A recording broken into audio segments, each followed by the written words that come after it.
There's an Italian story called The Three Cottages, and it's basically the three little pigs, except the pigs are girls in this story. A mother has 3 daughters, and as she's dying, she's like, hey, you gotta go out into the world on your own, call upon your uncles to build you each a house when I'm dead. Then she dies. So the oldest daughter, Catherine, goes to the uncle who weaves mats and says, build me a house out of mats and rushes. So he does. The next daughter, Julia, goes to their uncle who is a carpenter and says, will you build me a house out of wood? And he does. Marietta, the third daughter, goes to their uncle who is a blacksmith and says, I want you to make me an iron cottage. And as you can imagine, at dusk, a wolf appears. He goes to Catherine's cottage first. He knocks on the door and she's like, who is it? And he says, a poor little thing drenched to the bone. And she goes, no, you're a wolf who wants to eat me. Get out of here. But all the wolf has to do is push the rushes, go inside, and he gobbles up Catherine. He goes to Julia's house and she knows this has happened. She's like, I'm not going to let you in because you killed my sister. And the wolf's like, well, I'm just going to come in then. And he pulls the wood apart and he comes in and he gobbles up Julia. Then he gets to Marietta's house.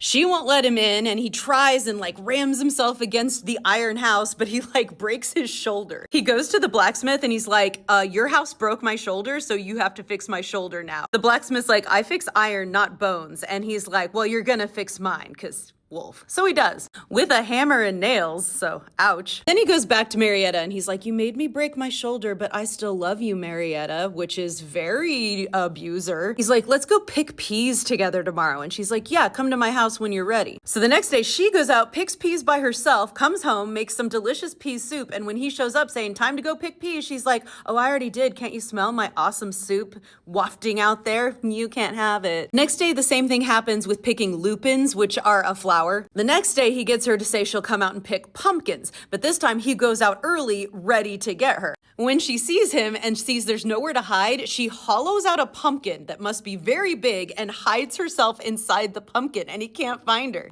But he's hungry, so he just starts eating pumpkins right and left, and she's just in her pumpkin hoping he doesn't eat hers. But when he gets to her pumpkin, he's not hungry anymore, but he's like, maybe I'll get her to come outside with this giant pumpkin. So he rolls the pumpkin back to Marietta's house with her inside. He throws the pumpkin through the window and she lands inside her house. And then he's like, Marietta, I brought you a pumpkin, see? And she gets out. Like, yeah, I know, I was in that pumpkin. I was hiding, sucker. When he heard that, the wolf beat his head on the rocks. That evening it snowed, and so she starts boiling some water in the fireplace, and just like the 3 little pigs, he tries to come down the chimney, lands in the boiling water, and she boils him and kills him. The sly Marietta was rid of her enemy and lived in peace the rest of her life.